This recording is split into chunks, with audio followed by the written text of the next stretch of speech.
Hey, welcome to KP Unpacked. My name is Jeff Eccles, and I'm joined today by a friend and I'm going to say another big thinker in the world of architecture and AEC and innovation as it applies to the built environment. I'm joined by Chris Parsons, who is the founder and CEO of Knowledge Architecture. He's also the executive producer of KA Connect, which is Knowledge Architecture's annual conference for the AEC industry. He's also the author of Smarter by Design, which is their newsletter, and he's been a technology leader, a chief information officer, and the information technology director of firms all around architecture and AEC. So, Chris, welcome. It's great to see you. I'm glad you're here. I'm glad to be here. That's a great intro. Thank you. Yeah, absolutely. Um, I always enjoy. So, one thing, another thing that we have in common is that we both missed AI National this year True. in Boston. That Yep. is usually a time that we can run into each other, we can meet up, but we both missed it this year. So, I guess we missed an opportunity to meet elsewhere. So we're catching up. This is our chance. It is. It is. So, I mentioned that you're the founder and CEO of Knowledge Architecture, which there can be lots of plays on words, and maybe you can explain some of them. But where did the idea of knowledge architecture come from? What's the kernel, and what does it mean today? It's a great question. So as you mentioned, I ran technology into architecture practices here in San Francisco. And in both firms, I set up technology with kind of three pillars. There's kind of like core IT, like servers and Hmm. networks and all the kind of stuff that you would take out of an architecture firm and put in a law firm and be the same thing. Yeah. Design technology, obviously. And then the bucket I called knowledge management. So that could be intranets, that could be CRM, that could be digital asset management, that could be learning and development, mentorship. Like, how do we, educate the workforce? How do we make the best use of our knowledge? Like, that was the part in both firms that like lit me up, that I really Yeah. like spending time doing. And so when I kind of finished the end of my run at the second firm, I kind of wanted to do knowledge management full time. Okay. And I kind of had two choices. I thought it was kind of like go to Gensler, HOK, SOM, et cetera, and be the director of knowledge management or chief knowledge officer. And I interviewed with many of those firms and others to do something like that, or start a company and build tech and provide kind of knowledge management best practices to more small, mid-sized firms like the firms I grew up in. So the first firm I Sure. worked in was about 80 people. The second one was about 150, multiple locations. So like that's what I grew up knowing, and chose the latter path. And Synthesis is our product. It started as an intranet platform. We can get into Hmm. that as much as you want. Yeah. It was initially built on SharePoint, and so we kind of like were Right. wrapping SharePoint and making it more AEC specific through integrations with things like Deltek and OpenAsset and Uninet and now AEC 360. We also just SharePoint's a very generic tool. It doesn't know about projects or employees. It doesn't Yeah. know about, a lot of the things that we care about in AEC. And at the time, it also like really needed a facelift. So we kind of like skinned it, made it nice to look at. We improved search, analytics, all the things. Over time, we have moved off of SharePoint. We're now like our own app from the ground up, and we have moved into AI. So we've got an AI search component to the internet, which we can get into. And then we are now just into private beta for our learning management system. So the Okay. kind of the vision of what we tried to do over the last 15 years, it's all been in that same field of knowledge management.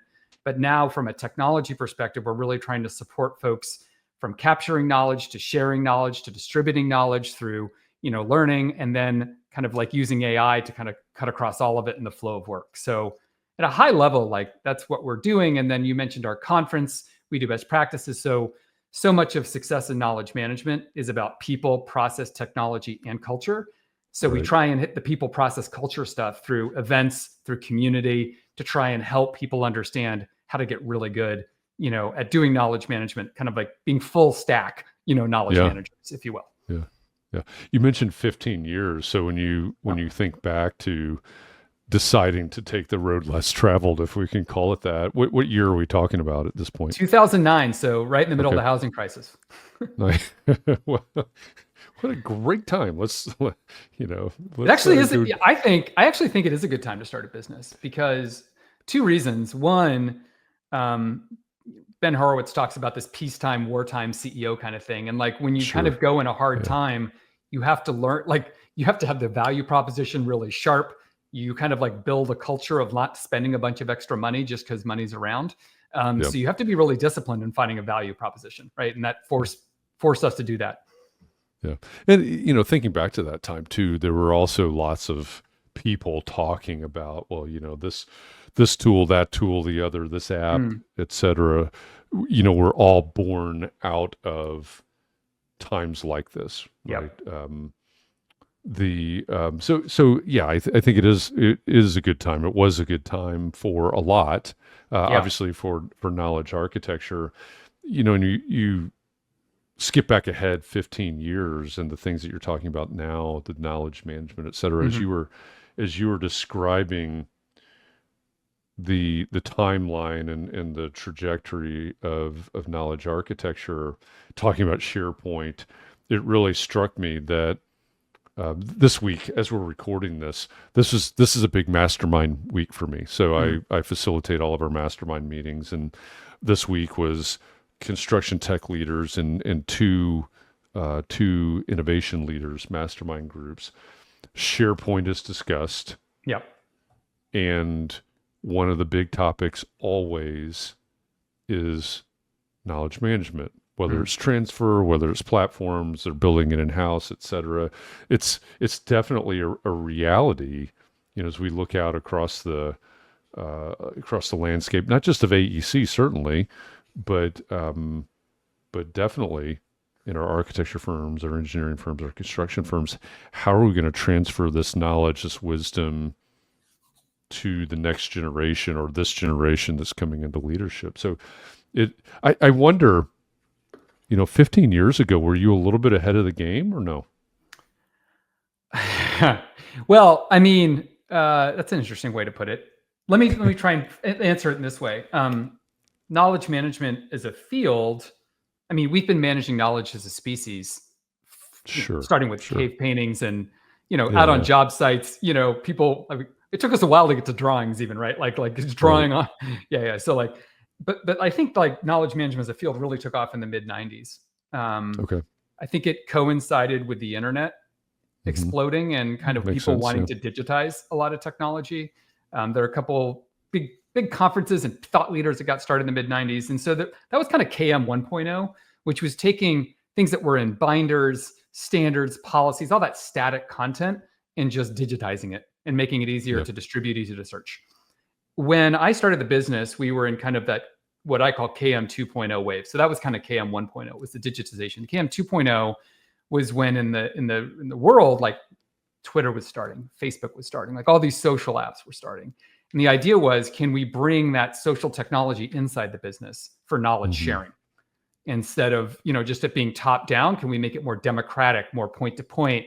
Can I have more of a community approach? Can I ask questions and get answers, share lessons learned? Like we were early, I think, on that. Like we were right there. Like as soon as like those apps started launching, we were kind of hacking SharePoint to like layer in some social. This is when I was still in house, kind of like, Yeah. oh, cool. Like I can post something and someone in LA can comment back. Like it was like it felt really like new.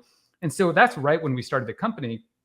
And the culture took a minute to catch up because there was a Mm. lot of like, what do you mean anybody in the firm can share or answer questions? Like, what if they say the wrong thing? What if they, get in trouble? Like, I want to be able to control what people are sharing. So there was a lot of like questions like that to get through. And we got through them. That sounds kind of quaint in 2025, but it was like it was a big thing in 2009, 2010, 2011. Yeah. Well, I wonder, as you say that, right? The culture Mm, hadn't caught up to that. Was that specifically an AE or an AEC problem, so to speak, or was it broader than that? Because we know, I mean, many of the things sure. that we talk about are, we talk about AEC being Mm, um, a laggard industry. Was that the case, or was it broader? Was it all industries yeah. that weren't quite there yet? It's funny. I've heard this laggard thing for forever. And Yeah. when I spend time with people in other industries, they all say that their industry is a laggard. So somebody somewhere thinks, I guess maybe Silicon Valley never says that they're laggard. So I guess there's like, Silicon Valley and like everybody else. Yeah. Yeah, no, I mean, sure. I think that like that kind of idea of like management structures being a certain way and moving towards like a more community or democratic or collaborative way of leadership and communication. I think every industry, I mean, to be honest, there are still pockets of our industry and others that are still going through that transformation, and no, I think I think it was a sea change. Usually when there's a technology change, there's like a deeper cultural change that's coming along with it. It's the same thing. KM 3.0 is what I call the AI transition, right? AI powered KM. There's all kinds of culture stuff that's going to have to get weeded out and figured out, like as this the technology is disruptive and it's a catalyst for those broader cultural, like even business model conversations that are being sparked now, right? Yeah. 100%. Now, when I took over our startup incubator, facilitating our startup incubator almost 2 years ago now, I guess. One of the things that surprised me, and I don't know why it surprised me necessarily, but it did. About 95% of the founders that were running their startups through our incubator were from industry. And so they were a civil engineer, and they had identified some problem, some frustration, maybe some problem, or they worked for a real estate developer, and so on and so forth. When you were in the role of CIO or information technology director, what were the problems that you had identified at that point, or were they any? Maybe I'm No. It was exactly that, born of my own kind of like mixture of frustration and opportunity, that I saw. Yeah. Sure, like I could go on, but like maybe I'll name a couple. I sat between, in both firms, I sat between marketing and the principals, and I watched the conversations and then saw the emails back and forth around like. How many higher ed projects have we built in California in the last 5 years that are over a square foot? And then you get back 6 answers and they're all different. Like when there's actually one right answer to that question. And then the same question the next week and the same question. So a lot of it was like in people's heads.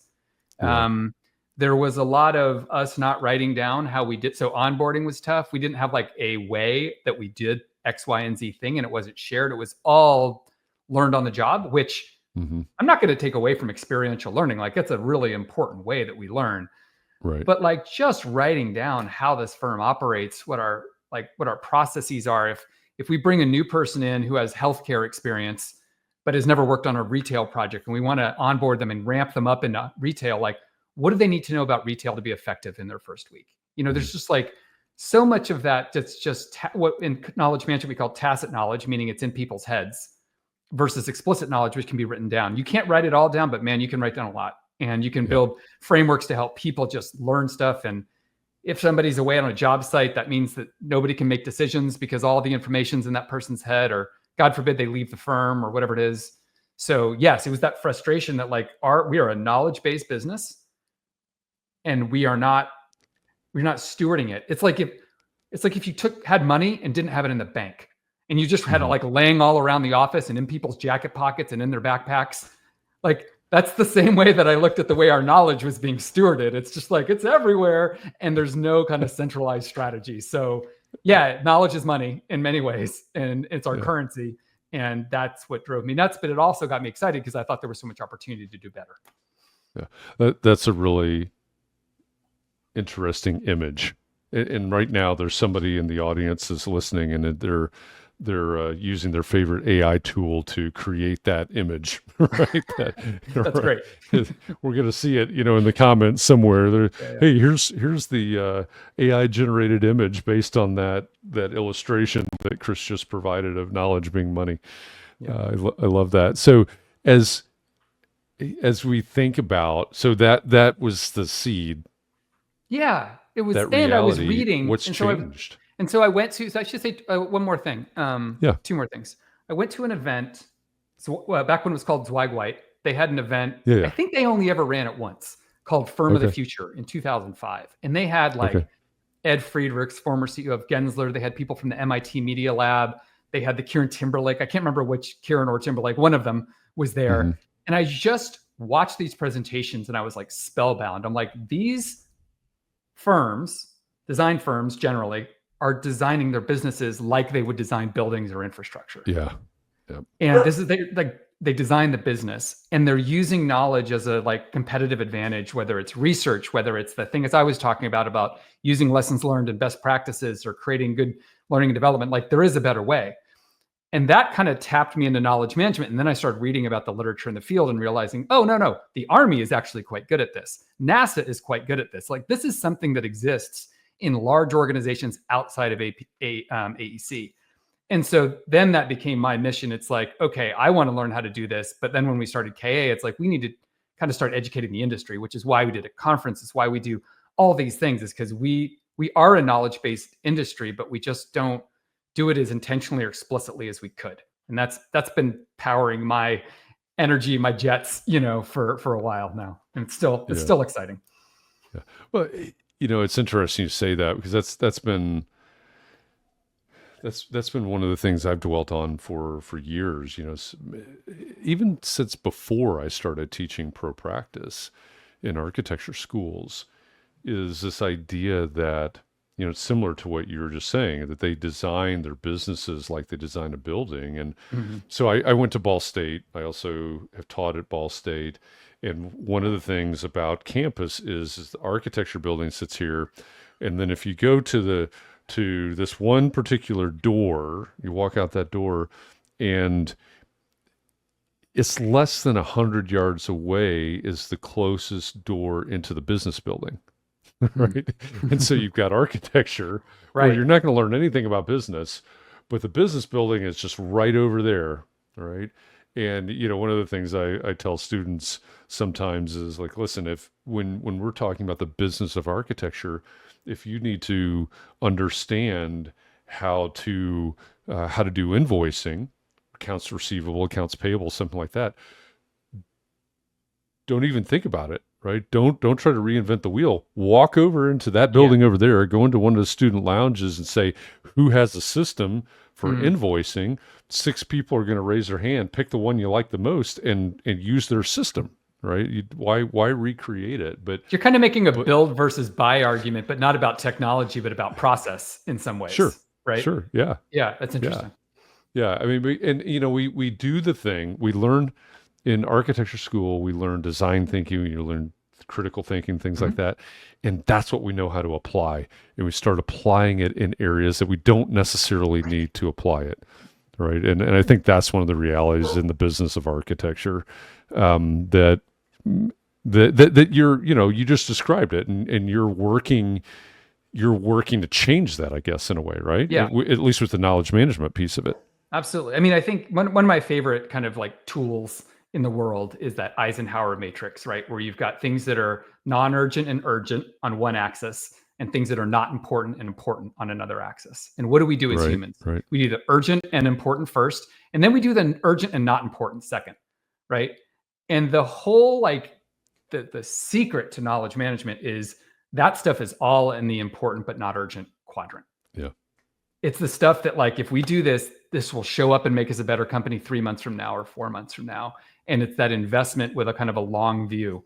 Sometimes not that long, like it could be a little bit out, but it's like being able to slow down and work on the business versus work in the business, like all those kind of things. And so, but you find firms, I mean, there are one of the really like gratifying / pleasurable parts of the journey I've had running the company is how many smart firms there are in our industry that do exactly what we're talking about.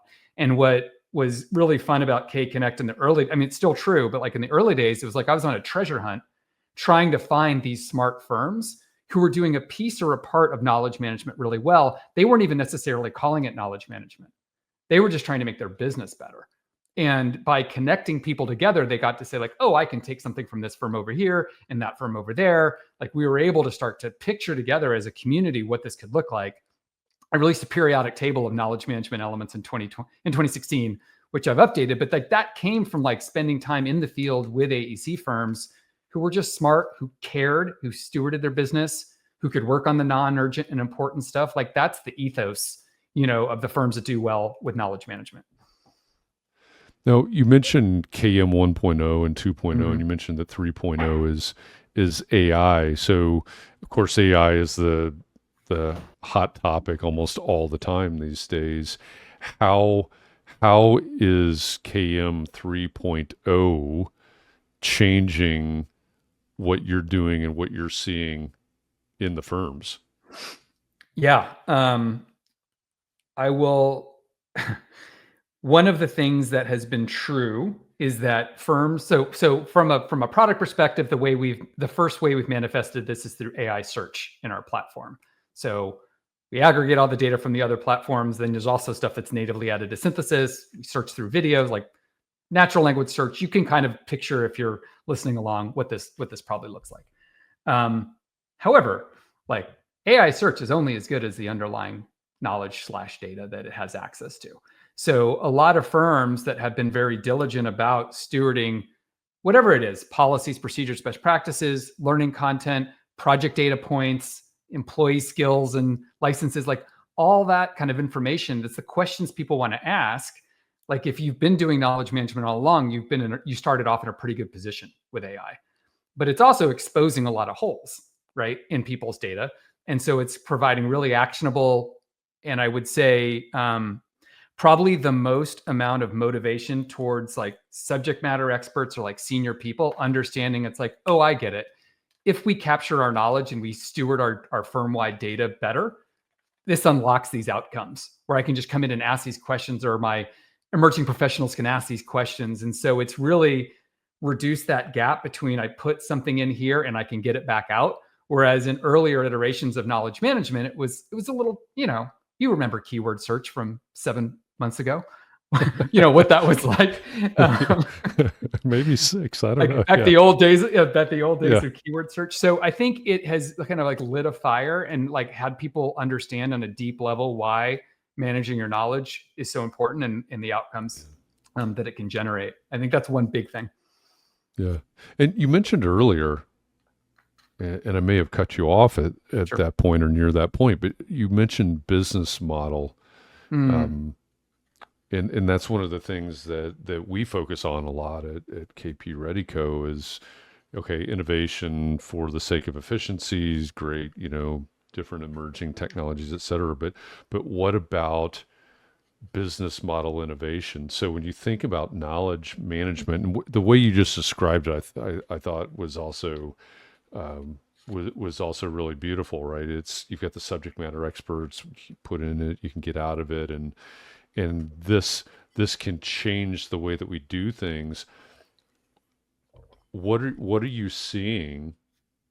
Maybe it's your customers, maybe it's not, maybe it's just somewhere in the industry. But what are you seeing in terms of business model innovation, where knowledge management is driving some sort of change? yeah, I think there's the classic stuff that I'm actually like, interestingly enough, like pretty familiar with, but unable to say anything interesting on, around fixed fee versus like time and materials, and getting paid for value versus value-based pricing and all that kind of stuff. I don't have anything new to say there that people haven't already said. What I think is interesting about KM, like if I'm a CEO and I'm kind of like, well, why would I care about knowledge management? And one would be like, from an innovation perspective, like having the capacity to deliver on innovative new services. It could be a market sector, a building type, a new technology we figured out, a new way of building buildings, whatever it is. Like, usually those things are started by like a person who's like the tip of the spear. Like, they go do these first 5 projects in this new market sector of this new type, or it's a new net zero project or a mass timber whatever it is. And then how do you make it so that you don't have to have that one person on every one of those projects you want to do in the future? You know, that it's a bottleneck, right? You're limited, your growth, your ability to accelerate is limited by how well you transfer knowledge and can scale out that expertise across your company. So I think that's a huge lever in terms of like capacity. And at the same time, you're also managing risk. So if you are doing this innovative new thing, you're usually doing that in a public area, like somebody recruits that person away, like, so you're trying to manage risk also with that, the kind of innovation. So it's kind of like, how do you, there's so many I spent a lot of time, like 5 or 6 years ago, with some in the thought leadership community outside of AEC, like people that like professional thought leadership writers and marketers. And Yeah. what was always not talked about is the back end of like the delivery and the execution. So we've got this great new concept. Whatever, I'm Accenture and we've come up with something that we're trying to do. Great. Your first 2 or 3 people know how to do it. Like, how do you make it so that all of Accenture can deliver that across all of your Yeah. offices and those Yeah. kind of things? And I think it's the same thing for AEC. It's like, how do we scale innovation? Right. Mm-hmm. And knowledge is right at the heart of it. Whether that's learning and development, whether that's like formalized training, whether that's whatever it is, AI access to support people in the flow of work to get answers. That is so much of what it is. So it's not all tacit knowledge we're able to like translate. Yeah. So you've worked with, at this point, I would think 150 or more firms over Right. 15 years. Yeah. I may be way off on that number, but No, we've worked for more than that, but you're in the right ballpark. Yeah, sure. okay. So I mean that's a lot. That's a Right. lot of firms. That's a lot of when I run our incubator. We're evolving it now, but in the past we've always focused it on pre-revenue and very heavily on customer discovery and we would say, hey, you need to have 150 customer discovery calls. So you're there, right? You're doing all of that customer discovery for different reasons, maybe, but what are the big lessons learned? I mean, you've got quite a perspective, and that's the point, of course, of customer discovery is to get that perspective. But with that perspective of all the firms that you've worked with that have attended, feedback you've gotten from your newsletters and your articles, and your customers that are using your products day in and day out. What are the big lessons learned from these years and all those firms, and how do you apply that moving forward, or maybe what are you here to teach others? I guess could be another angle. So is your question, what are my lessons learned as a founder? Or are you asking what are lessons learned for AEC firms getting better at knowledge management? Yes. Okay, cool. I like both versions. All right. Why don't I start with the AEC lessons learned, and then maybe we can talk about some founder stuff. Perfect. Yeah. I think the smartest firms I know, this sounds so like trite, but it's so true. Connect knowledge management strategy to business strategy. Meaning, Sure. Yeah, makes sense. You can't manage all of your firm's knowledge. There's too much of it. It's like it changes too fast, especially these days. So the best firms are like, they just go right back up to business strategy. And they're like, we're trying to improve quality. Cool, we'll do these things. We're trying to become in design excellence. We'll do those things. We're trying to move into new markets. All of those are different knowledge management strategies depending on what matters to the company.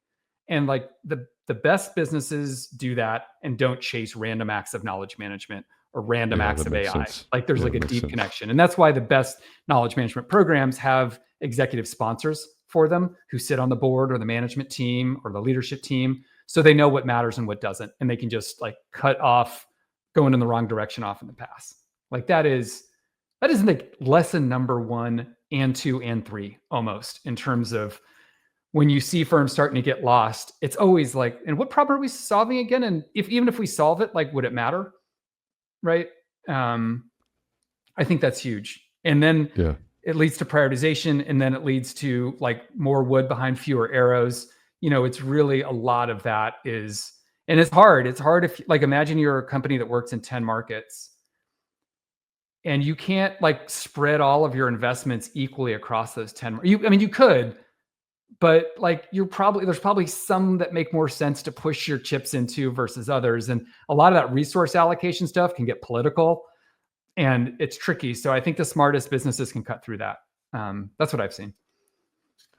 So yeah. very little to do with technology, honestly. Like a lot of these are like, cultural habits, well, right? Yeah. I mean, and two of the things that you touched on there, I mean, again, you're talking about this. I'm thinking about conversations that we have in our mastermind groups all the time, because this is a topic with the innovation leaders groups, especially. There's one particular example. I can't share who or what the firm is, but their director of innovation is tasked with building a knowledge management, or they've been working on building Mhm. a knowledge management system in house.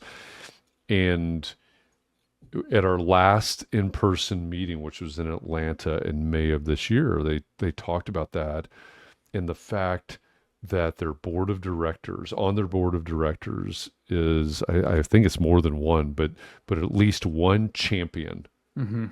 of, exactly what you just said, one champion of this knowledge management platform system, whatever they call it, and they're focused on knowledge transfer, focused on Mhm. innovation, et cetera. And then there's another mastermind member who has a whole innovation. They've actually spun out their own innovation team, right? So they have their parent company and they have the child company, so to speak, which is the innovation group, and they have built out a robust system because they, again, it's exactly as you described. They're in multiple markets, Yeah. so offices all over the place.